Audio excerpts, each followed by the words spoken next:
বিশ্বের অন্যতম রহস্যময় প্রত্নতাত্ত্বিক নিদর্শন নাজকা লাইন্স দেখতে যাচ্ছিলেন পর্যটকেরা, কিন্তু উড্ডয়নের কিছুক্ষণের মধ্যেই আকাশে ঘটে দুর্ঘটনা। প্রাণ হারান উড়োজাহাজে থাকা সবাই। পেরুর দক্ষিণাঞ্চলে নাজকা লাইন্স পরিদর্শনের উদ্দেশ্যে ছেড়ে যাওয়া একটি ছোট পর্যটকবাহী উড়োজাহাজ উড্ডয়নের অল্প সময়ের মধ্যেই বিধ্বস্ত হয়। দুর্ঘটনায় উড়োজাহাজে থাকা 11 জন বিদেশি পর্যটক এবং 2 ক্রু সহ মোট 13 জনই নিহত হয়েছেন। বিধ্বস্ত হওয়ার পর উড়োজাহাজটিতে আগুন ধরে যায় এবং ঘটনাস্থলে সবাই মারা যান। স্থানীয় সময় শনিবার দুপুরে উড়োজাহাজটি পিসকো বিমানবন্দর থেকে উড্ডয়ন করেছিল। গন্তব্য ছিল ইউনেস্কো বিশ্ব ঐতিহ্যের অংশ নাজকা লাইন্স, যা আকাশপথ থেকেই সবচেয়ে ভালোভাবে দেখা যায়। উড্ডয়নের কিছুক্ষণ পরই বিমানটি জরুরি সংকেত পাঠায়। এরপর নিয়ন্ত্রণ কক্ষের সঙ্গে যোগাযোগ বিচ্ছিন্ন হয়ে পড়ে। পরে নাজকা শহরের কাছে এর ধ্বংসাবশেষ উদ্ধার করা হয়। পেরুর কর্তৃপক্ষ জানিয়েছে নিহতদের সবাই বিদেশি পর্যটক।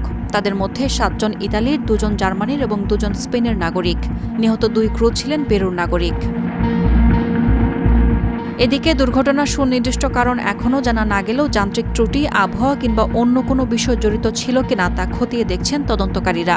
নিহতদের স্বজনদের সঙ্গে যোগাযোগ করছে সংশ্লিষ্ট কর্তৃপক্ষ। পেরুতে পর্যটকবাহী ছোট উড়োজাহাজ দুর্ঘটনার ঘটনা নতুন নয়। 2022 সালে একই ধরনের আরেকটি দুর্ঘটনায় 7 জন নিহত হয়েছিলেন। তারও আগে 2010 সালে নাজকা লাইন্স পরিদর্শনে গিয়ে উড়োজাহাজ বিধ্বস্ত হয়ে প্রাণ হারান যুক্তরাজ্যের 4 পর্যটক সহ 6 জন। সাদিয়া ইয়াসমিন, প্রথম আলো।